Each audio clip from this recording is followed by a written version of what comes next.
It's like I had to be like, okay, I have to go back and pull from behind me and bring. Yeah, and feel how girls feel when they're like having to come into an office and tell, somebody at 15, 16, 17 that they're pregnant. I know exactly what that feels like. So when a patient comes into the room and tells me that, it's like, oh girl, no, that's when that's not gonna be your story. That's not gonna be your sacrifice of you trying to put your reproductive rights up for a debate. But we live in that world these days. And so fighting for those kind of things, it hits home a little differently. So I always look back at my pivot and it's like, I guess it wasn't a pivot. I guess it just was the path. Hello, hello, everybody, and welcome to Real Talk, a Real Impact podcast. This is a podcast where we center the voices and lived experiences and bold ideas shaping the future of public health. I'm your host, Dr. Marissa Robinson, and I'm joined by my girl, my spelling sister, my soror, Miss Celene Craig.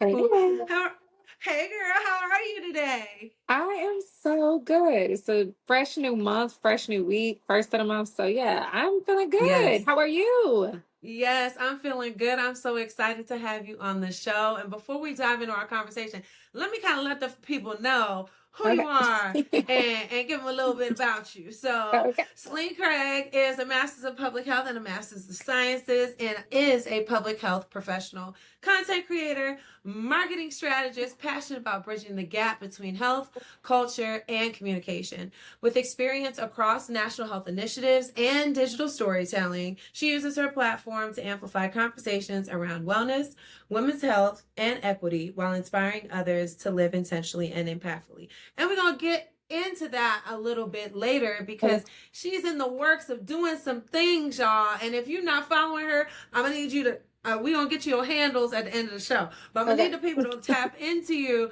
because you are doing such great work. And I am so happy that you accepted the invitation to come on the show. So let's dive into some questions. How's that sound? Yes, let's dive on in. Yes, take me through that. All right, so let's start with your story. How did you end up doing the work that you do today? So I always wanted to be in sciences and healthcare, but I just didn't know in what aspect. And before I even go any further, thank you so much. I appreciate just you connecting and creating these platforms for us as younger professionals, early professionals in public health, and just all public health professionals, because we kind of get mixed in the weeds of things when it comes to healthcare. People think of a doctor or, like Yeah. traditional, but there's so many things when it has to deal with systems of health and wellness and equity. It's not just being in a hospital setting. So thank you so much for just platforming us. But yeah, so I always wanted to be in the sciences, I always wanted to be in health, but just didn't know what that looked like. It was actually while we were at Spelman together, I knew I wasn't mature enough to go straight into medical school. I always wanted to be a doctor. I used to carry around a little Fisher Price doctor bag when I was like a little girl. So that was Yes. always my thing. I went to like a special program in high school for students that were excelling in the sciences. So I got taught by like my botany classes were by botanists, my meteorology classes were by meteorologists or gemologists or whatever. Like I got like straight world in the field experience from those individuals and not just, when you go to school, you go trained by a teacher, but the teacher knows everything. So it was a little different experience for me. And then, I got to spell. I was like, I ain't ready to be no doctor. I was very immature when it came to just figuring things out. I was going through a lot at Spelman. And so the Health Careers Club or office, they had like a public health kind of like panel roundtable. And it was a young lady, her name, I always shout her out. Her name is Dr. Nathea Tolbert. And she actually works at Morehouse now, but she came from Morehouse School of Medicine and she shared, it was other programs too. It's just, I just like stuck to her and took to her. She shared what the public health program with Morehouse School of Medicine was about. I was like, oh, the HBCU thing. And also just, I'm still going to be connected to public health. Let me go get a master's. And then I was like, oh, I actually want to be an MD, MPH. I don't want to just have my MD or, MPH or getting a master's or a doctorate in public health is like kind of just, it's my plan B. It was like, let me join this in and incorporate it into the master plan. So I was like, I'm gonna go get my master's of public health first and then go and still continue on to medical school. And so that's how I got in it. And once I was there at Morehouse School of Medicine, I was able to do my thesis in women's health. I was able to go to El Salvador do some work with the medical students down there. I think I was the only public health student on the team, but I got to triage. They knew I was pre-med.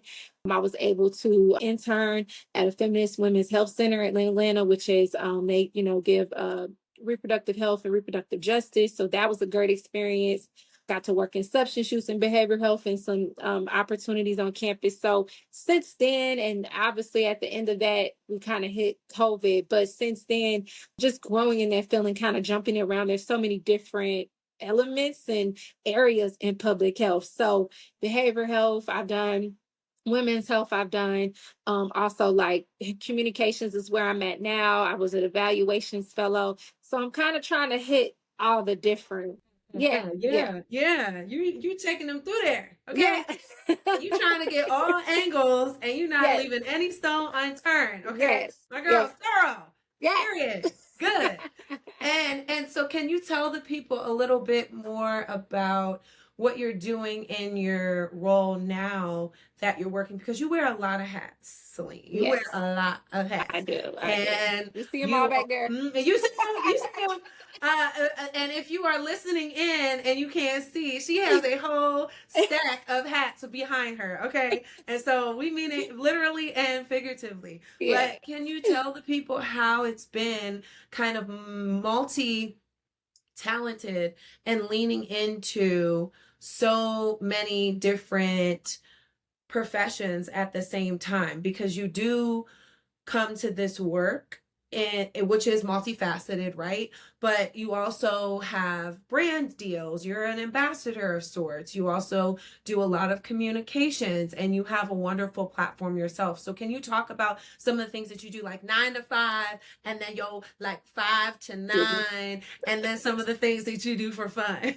Yeah, sure. And I always say that too. I'm like a 9 to 5, what the bread and butter is, but what's my play money when I can go get a Yeah. bag or a trip or Yes. something like that. So Yes. yeah, I Because the do girls separate want to it. know. The Yeah, girls need to I know. do separate it like that. I appreciate that. Yeah. So yes, right now 9 to 5. Okay, everybody knows like it's been crazy with the job market specifically for women of color, specifically for Black women. So that's been rough. I was affected from that, and definitely when the government shut down, I lost my job with the CDC. I was in health communications and laid off for 6 months. And stay tuned because I'm about to do a whole life after layoff kind of series on LinkedIn. So the Yes. LinkedIn version and the Instagram version. We'll cut up a little bit, pull on a little heartstrings on the Instagram side, and then the LinkedIn side, it'll be a little bit more action oriented for obvious reasons. Yeah. But so yeah, like health communications is where I landed after behavioral health and particularly substance uses and opioids was my focus. I was a regional program manager at Morehouse School of Medicine, and we had a grant under our behavioral health center. So after kind of COVID kicked off, I said, you know what, I want to get out of the office. I want to do something Yep. different. And I said, well, I'm going to apply to be a program manager again, but at the CDC. I was like, let me go big time. Not that MSM is not big time, but I mean, CDC is like the top of the food chain. When you're in school, you hear like that's where the big dogs are at CDC. So I'm like, okay, let me stretch my wings and go ahead and go. So, because I was looking at Spelman every day when I went to work. So it's like I was still like at home in a sense. Yeah. And Yeah. so I applied for a CDC job. And the lady was like, you seem so interested in communications. And by that time, I was like dipping my feet. I was more so a brand ambassador and like just doing like being a face of people's brands and stuff, but not so much like being a content creator. And I was doing the work already at Morehouse School of Medicine as one of the communications leads. So doing a lot of the podcasting, that we had podcasts for the center. We had, product development. We had roundtable discussions. We had programs that were created, graphics. I mean, you name it in that communication space, I was able to like ideate it, execute it, roll it out. I mean, my director really gave me a lot of control in that area. Conferences, changing those to virtual, doing all the branding and rollout of our conferences. So I was like, well, that was the side job that I did. She was like, well, we got an opening for communications if you really want to do that. I was like, all right, cool. If you feel like that's a better fit, you say I'm gonna be bored here. I appreciate that. Don't make me bored arbitrarily. Right. So Thanks for looking out. Yeah. yeah, so I applied, I got it, and that's what I had been doing up until the government shut down.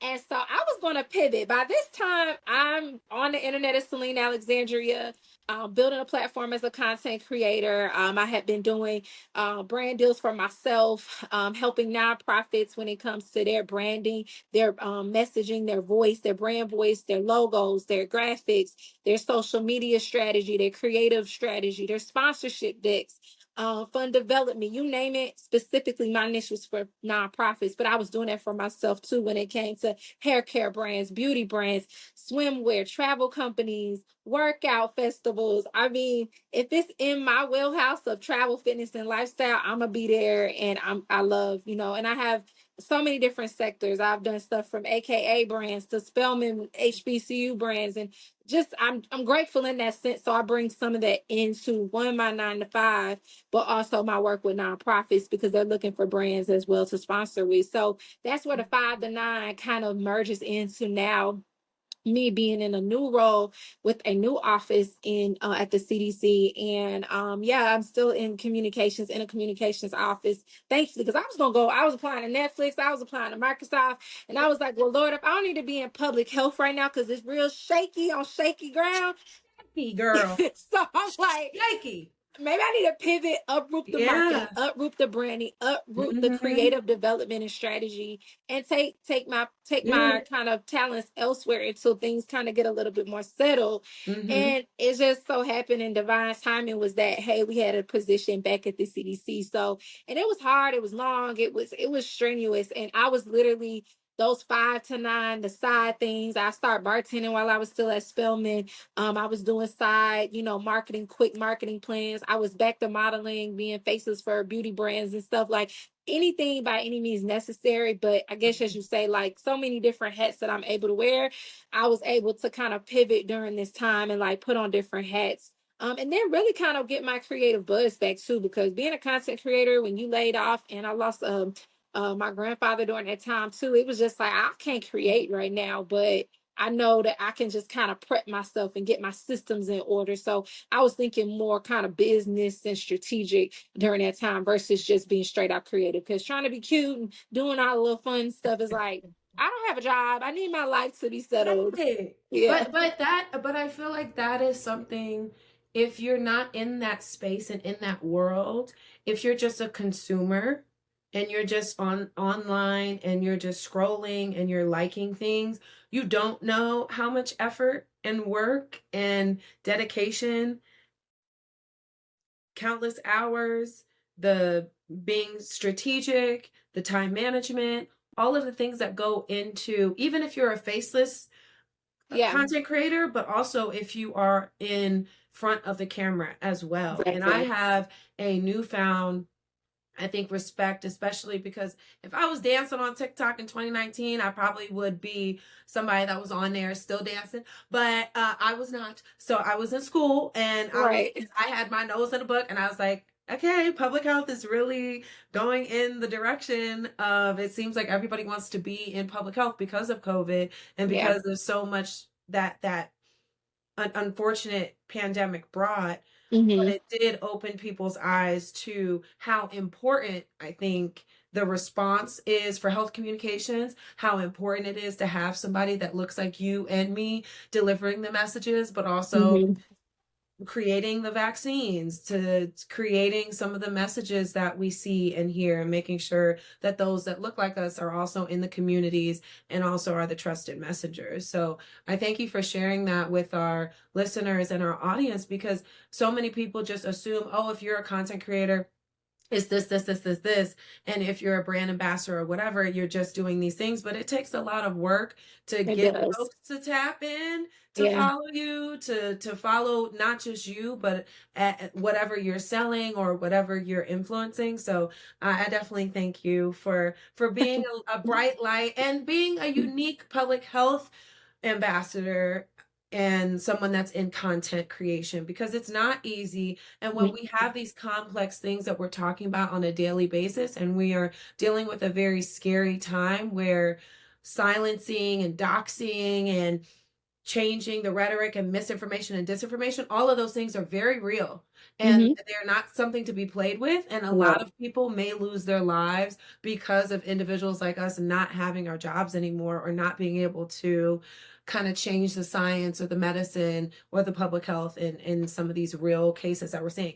I mean, look at these outbreaks that are happening. Right. They're crazy right now. And I think something that you touched on was the fact that, like, it's so real world when it comes to doxing or just anything that happens on the internet. And just like that is so, when we talk about like misinformation, Yeah. especially when it comes to health communications and public health, like it's so real. Misinformation can influence populations to think that they need to be drinking bleach for vaccination purposes for COVID. So it's like when we're at the CDC level and health communication sounds like, oh, they're gonna let the marketing team go first, or people that need, we do the talking points. I'm on the Yeah, social media landscape team. assistance, all that. Yeah. Yeah, I'm on the social media team for the CDC, and I was before too. And that's where a lot of people get their content from these days, as far as like not just TikTok dances, but also their news, also Their their news. trusted sources. Yes, their So news. so Yes. it's like it plays a more important role than people think. And the Yes. health education and behavior change is happening on social media as well, whether they be good or Mhm. bad. Right. And let's also let the audience know the differences between disinformation and misinformation. Mhm. So, misinformation is something where, oh, I made a mistake. You're wearing a black and gray and white top. But if I said, oh, you're wearing purple, that is okay. That's misinformation. I messed up. So, Mhm. meaning I missed the information, but disinformation is Yeah, when people are strategically that's and true. Yeah. and knowingly providing information that is not correct, that is not true, and is causing either a panic, is pushing a certain agenda. And that is something that I just don't tolerate. Like, I'm Yeah. somebody who's going to engage the trolls, and even if people troll on my stuff, I'm going to clap back, because it's you don't know these individuals who are getting paid to do this, Yeah, because they're some getting of them paid. are Yeah. literally getting paid, right, to Yeah. spam and flog people's stuff. But then when you think about the algorithms that those things are pushed out to, normally it's the individuals that they don't follow, that they don't Yeah. interact with on a daily basis. But when you engage the trolls, some of those people who were really thinking that this person was correct in that Right. rhetoric or whatever they're saying, if you come back and say, well, I'm an expert and here's the data that supports why this is not correct, or why this is false or not true or whatever, you don't know what message that is going to reach in terms of the audience it's going to reach, because you Hmm. you kind of nip that in the butt. So I always encourage people, even if you don't want to engage the troll, if you know something is false or is not right, like, Right. They just could take they that. could be doing it unwillingly. I mean, not unwillingly. That unbeknownst to them too. Like Right. sometimes people really think that what they're Really don't saying is, know. yeah, Right. but a good majority of them these days are, yeah, they're doing a little Yeah. disinformation. But either or, like CDC has to be has to remain a trusted voice in those Right. those instances. Yeah. Right. And the thoughts, views, and opinions that are said on this show are ours and ours alone, and do not Exactly. reflect the US government. Thank you so much. And moving right along. So Yes. let's go to our next segment in talking about the intersection of public health storytelling and digital content creation. Why do you think that social media and online spaces have become such important tools for health education and advocacy? I think just because they're easier to be accessible. I think people, how we used to get our news in traditional ways. I even think of like where like the first instances where I was coming up with this career of mine. I was in high school, and I was like, well, I might have been in middle school, and I saw like, yeah, it was middle school. I saw 17 magazine, and I was like, I want to be a physician, a black doctor, like in the magazine, telling the young girls like how to take care of themselves, how to like have good sexual and feminine health. And I was like, this would be so cool to be a media correspondent. But then when be in the magazines and be, in print, and I thought about Essence Festival and different things like that where I could appear. This was before Married to Medicine. So I went Married to Medicine came out. I was like, wow, see, this is what I'm talking about. And even just taking what they Yeah. do a step further, because I mean that's around the reality TV and entertainment. Yeah. They dabble and dabble in medicine on the show, but it's obviously that's not the main premise of the show, Girl. is to push the medicine. They, push the entertainment. But Right. it was just a sense of just the representation, and like some of those doctors Seeing Black that are women. on there, Mm-hmm. yeah, that actually do have these bigger platforms where they're making their own self brand. And then when I saw during COVID and Dr. Fauci and different people going on to CNN and different platforms, being those media correspondents, it was just the way we gathered news changed. And then like during COVID, I think every day was like some new thing that was coming out. There's no way that like Mm-hmm. paper or just online reports. I mean, AJC, Atlanta Journal of Constitution, AJC, they weren't probably even able to come up with that information as quick as someone rolling it out on Twitter or X or whatever you want to call it. Just the ways that we consume information and education is just so quicker. And then when just TikTok boomed, it was just like we're probably never going. No, I'm sure less than 10% of the world reads a magazine today or a newspaper for sure. Not Print, definitely. yeah. Right. Like So I physical think print. Mm-hmm. Right. So I think, and things changed so quick, and we saw how things were changing so quick, that I think that's why those platforms and just modes are just easier. And even just podcasting too. I mean, Yeah. I'm a YouTube girl. I love YouTube, and I have like beauty YouTubes, body YouTubes, health YouTubes, home YouTubes. I got my Mm-hmm. influencer. I have different little buckets where I can save stuff on my playlist. But there's so many ways to inform yourself on YouTube University. That's what I call it. You can go to get your Yes. master's on YouTube University. So those type of ways versus sitting in a classroom, people feel like, oh, I can consume this and, be a mechanic or do hair. I can Mm-hmm. become a hairstylist and, be darn good at Lashes, it. all sorts of Yeah. stuff.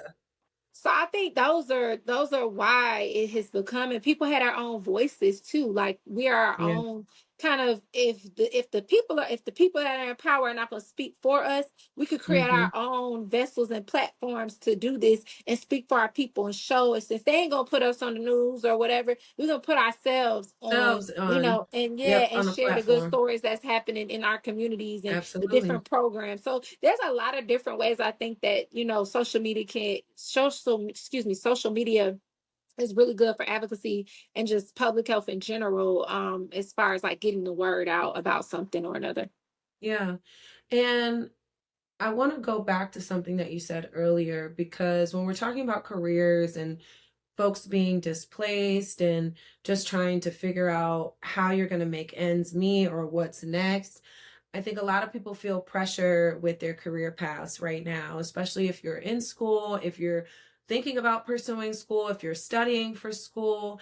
And when you're looking at social media or LinkedIn, even sometimes it feels like everything is a highlight reel and there's this linear path of success or overnight success. And sometimes people don't understand how you've grinded and you've been kind of beating the pavement in terms of getting content out or being an ambassador of sorts. So can you talk to how you leaned in and pivoted during the time that you've been on social media and kind of in a 9 to 5 space, and how did you feel or stay grounded in that kind of landscape? So I mean, there's power in a pivot. I mean, when you say pounding the pavement, my knuckles are bloody. Like I Letty. like I have bruises, like literally, like Yeah, love like I got this other day. I was like, oh my God. it. Yes. I mean, literally, like pivoting is like I'm the pivot princess. Like literally, I thought I was just, I don't know. God laughs at these plans we have. You want to make. He be playing.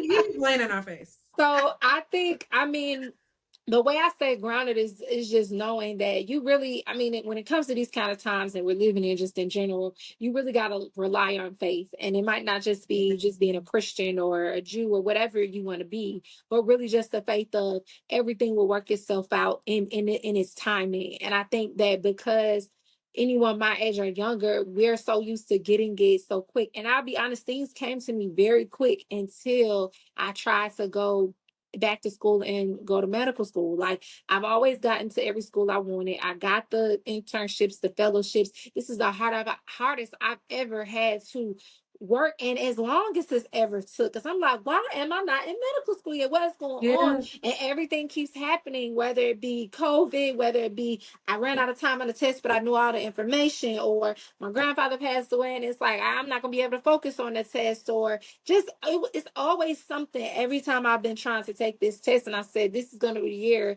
that I'm gonna push past everything and just go hard and lock in. But I mean, things happen, and I think that there's always time. I think we're put up against this clock. We're put on the pressures of society to always feel like we're pleasing others. Yeah. And I mean, my birthday is next week, and I don't Well, feel. happy early birthday. Thank you, girl. I don't feel that our age, but even if it's like, who's to say what 30 is to feel like versus 40 or 20? Like, we think after 20, it's just life is ended. But I look at J.K. Rowling, KFC, Wendy's, all of those people, they all have in common that they were successful later in life. Even Yeah. Samuel Jackson, like, they all saw success Oprah. after, yeah, they all Yeah. saw success Maya after like Angelou, 45, 50. Toni So Morrison. Yeah. yeah, so I mean, there's never that time of where you're like, oh, you're there's, and I think about it as me. If I was a physician and now versus me going into medical school now and walking into a room and like speaking to a patient, I'm speaking to a person. Like, I would have been speaking to a patient if I would have went into medical school straight at 21 when we Mhm. graduated from college, because Right. I don't have that. I didn't have that level of experience. I didn't have that Hmm. understanding of what it takes to be in community. Whether I'm on Plaza Fiesta in Atlanta, while I'm in, Little Havana or wherever in Miami, or I'm back in Chicago because I went to school in Chicago too, or if I'm down in El Salvador, like, all those communities look different at how they need and show up for their health. Or if I'm in the West End by the AUC, Right. everybody's healthcare needs look differently. And I would have just never had that nuance. So you never know why certain things are happening. And Yep. I think especially when it comes to like the content creation, because my parents are like, oh, you can't, that's not a profession. Like, I'm going to use that to my best abilities to be able to serve. And it's teaching me a lot of different things. I didn't go to school for branding, marketing, creator, none of that stuff. That was not, we went to the same school. None of that was at our school as far as degrees. Right. That was That not was on the curriculum. that was not on the bingo card. So this is all self-taught and picking up books like The Artist Way and just learning, getting on YouTube and just being out in the field and learning what these things are about and using your true gifts and abilities. Like, I've been Yeah. painting and creating. I was voted most unique in high school. So I've been doing all this for a long time. And I'm like, well, let me make it digital now. And so Mhm. for me, and then I've created my own story. I mean, literally, I've been in the reproductive system myself, and it started at 16. And then I'm Yeah. like, okay, I'm my own, person that I don't want to see this happen to. And so it's like I had to be like, okay, I have to go back and pull from, from How you behind felt me as and a bring. 16-year-old. Right. Right. Yeah, and feel how girls feel when they're like having to come into an office and tell, somebody at 15, 16, 17 that they're pregnant. I know Pregnant. Right. exactly what that feels like. So when a patient comes into the room and tells me that, it's like, oh girl, no, that's when that's not gonna be your story. That's not gonna be your sacrifice of you trying to put your reproductive rights up for a debate, but we live in that world these days. And so fighting for those kind of things, it hits home a little differently. So I always look back at my pivot and it's like, I guess it wasn't a pivot. I guess it just was the path. But Right. you got, you used to play video games back in the up, gotta go back the other way. Or got Hmm.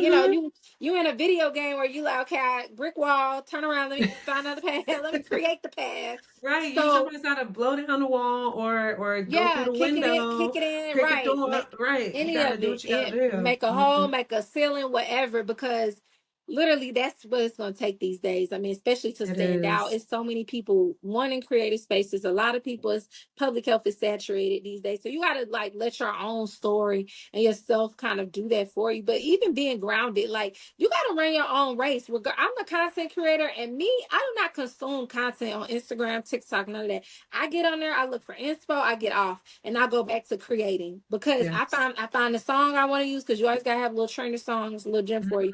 Hmm. Hmm. and then I get right back off and I go back to creating because I can't be Yeah. consuming and staying in that space. So you got to run your own race. And this guy I went to grad school with, he always said, if you're looking at somebody else's plate, you're gonna always starve. Always starve, right? Because comparison is the thief of joy. Yeah, so for me, I think that's what keeps me grounded. Like you look at people, you're like, okay, she didn't have to do nothing. She didn't have to, she got a degree and just sat pretty and was able to just live the life and go get the Birkin bags and the private jets and whatever. But that Mm-hmm. ain't my story. I gotta grind and you gotta run, you gotta put your blinders on and literally like how the horses doing their races, like Yeah, just run your run own it. race. Yeah. I mean, you can look to the side and see that's a good check mark. Okay, am I staying in line with my peers? Now that's a for sure good thing because you need to know you're not staying in line with them. Like outpace them, but never had them outpacing you. You know, you got Mm-hmm. to stay in race with your peers, obviously, but still run your own race. Everybody is not. And first of all, we don't know what everybody's background is either. So everybody hasn't come from the same equitable, same background for this to Right. even be like we're playing the same race. So that's how I stay grounded in those kind of sense. Yeah. Yeah, that was great. And I hope that folks are taking notes because you've dropped a lot of gems, sis. You've dropped a lot of free gems, free game for the people. And as we get ready to close out, I wanted to ask you about the pressure.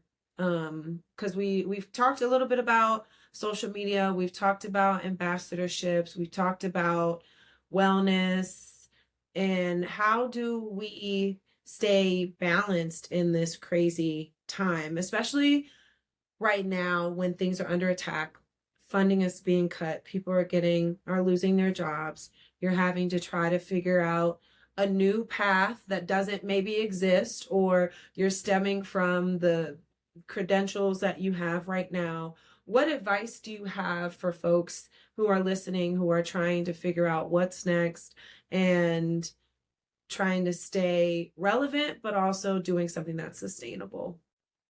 Yeah. I think the first thing I would say is what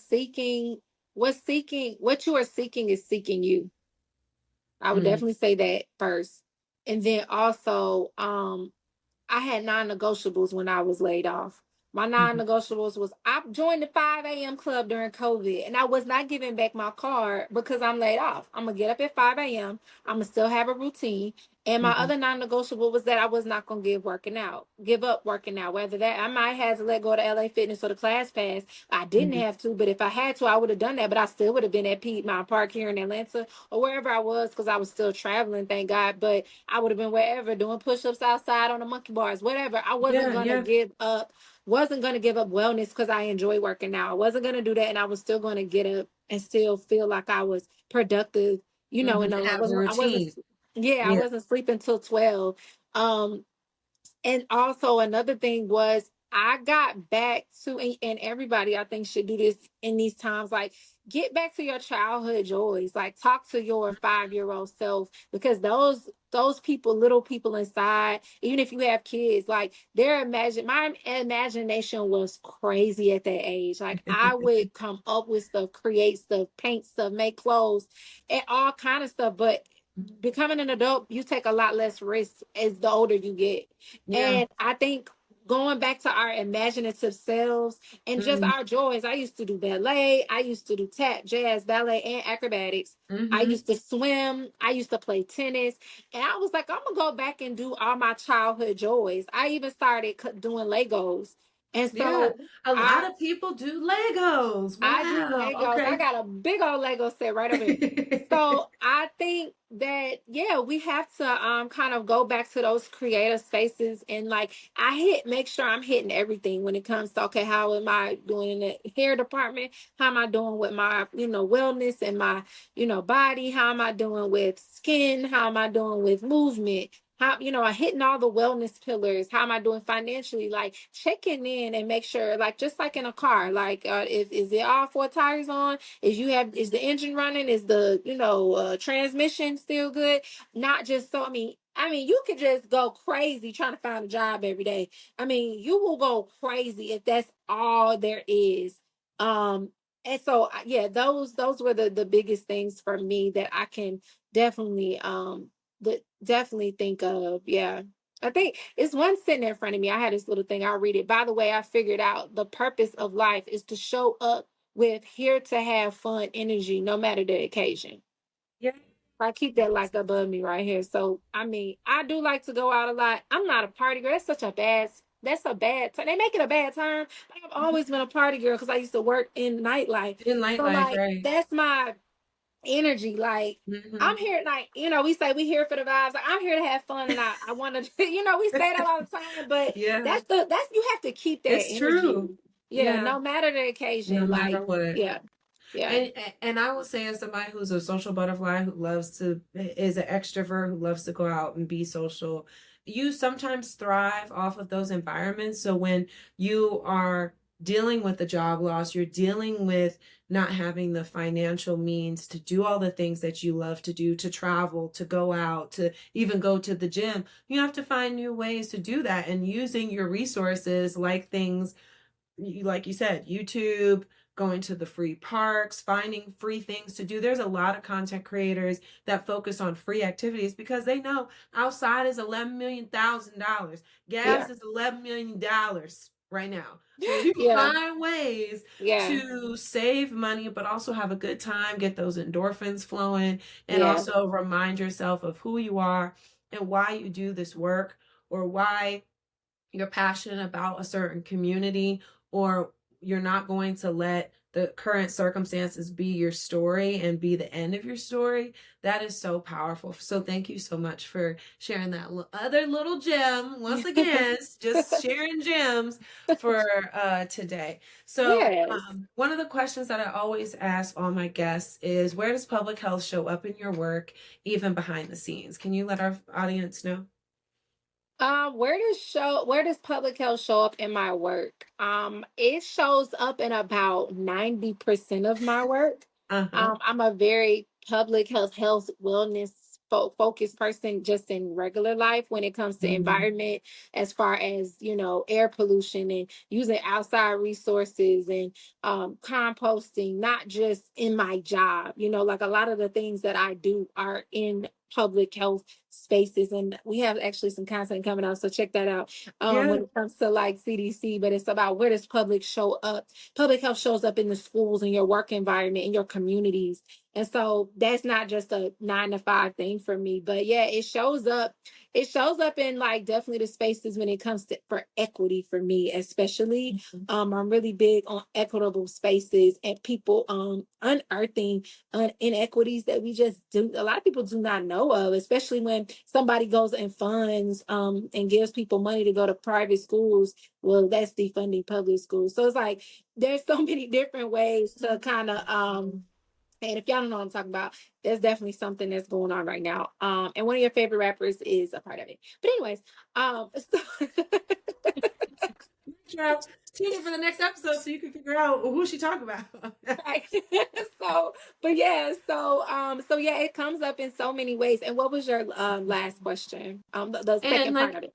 and like even behind the scenes. So yes, your 9 to 5 is obviously in the public health Yeah. space, but what about in your 5 to 9, in on the weekends, and maybe in your daily life? How does it show up too?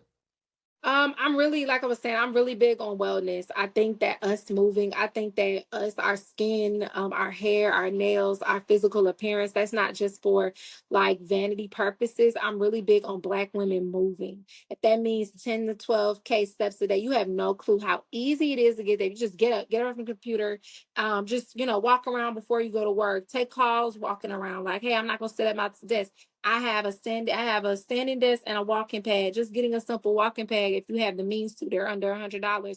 There's different ways, and I like to show people that wellness is easier than you think. And like it's become such this commodity. It's become so capitalized. It's become so this price tag on Pilates. I was a Pilates girly when Lori Harvey, nobody was talking. That was the first person and just blew up after that. But I was doing it before that, and I was with a little with a little video on YouTube. There's so many different ways that wellness looks, and that's something a journey I'm taking myself on is to fill out all the pillars of wellness. So I encourage any of the listeners that are watching or listening to check out all the pillars of wellness, not just, oh, I'm gonna go in the gym, I'm gonna get, cute for the summer. Summer bodies are made in the winter, all that jazz. That's cute, but there's other ways of wellness. Sleep is a part of wellness, and we're really big on sleep depriving ourselves. And Yeah. I have a strong deadline, like, who I'm dating or my mom or anybody be like, oh, you're a granny going to bed. I'm going to bed because our cells regenerate at night, y'all. Yes. So I'm Yes. like, I have to start my process. Yes. And also, Black women deserve rest. Hello. That part too. We're tired. Physically and figuratively, like literally Yeah. take the capes off, put them down, put Put them them in the up. closet, Burn them. like burn them, like whatever. Okay. We're And done. yeah, like literally. So yeah, there's wellness. I have wellness rest decks too. Like when I do sessions that I got, I always bring decks when it comes to different things that we might be talking about. Have a rest deck.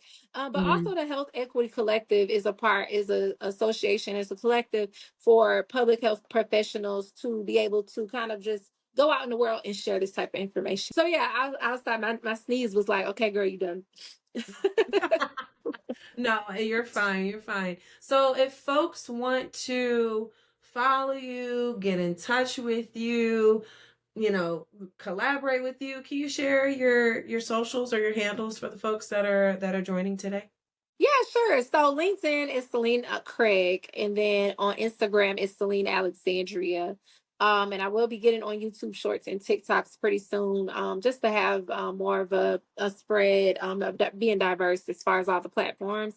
But yeah, those, and then I have a website, SeleneAlexandria.com. You can always link. You can always book like chit chat time with me, whether it be creative strategy or talking about fund development for your, nonprofit, or just mentorship. I mentor a lot of college age and high school girls as well. So yeah, those are the ways.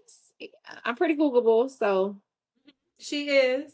And she is always such a light and a joy. And I want to thank you for coming on the show, for giving some of your energy and the vibes, because the vibes are always there, but thank also you. to continue to do what you're doing. You're doing great. And from one Black queen to the next, as we kick off the summer pride season, Black women resting and prioritizing ourselves. Make sure that you love on one another and continue to uplift each other, because we truly are all trying to just survive. And I appreciate you coming to not only share the highlights that you've done over the last couple of years, but also some of the lows and some of the ways that you've tried to navigate some of the current circumstances, but also some of the past circumstances. So thank you for sharing that vulnerability with our listeners. So thank Absolutely. you again for being on the Real Talk, Real Impact podcast. So keep showing up, keep asking questions, and keep pushing for better. And until next time, we'll see you. Thank you. Bye. Bye.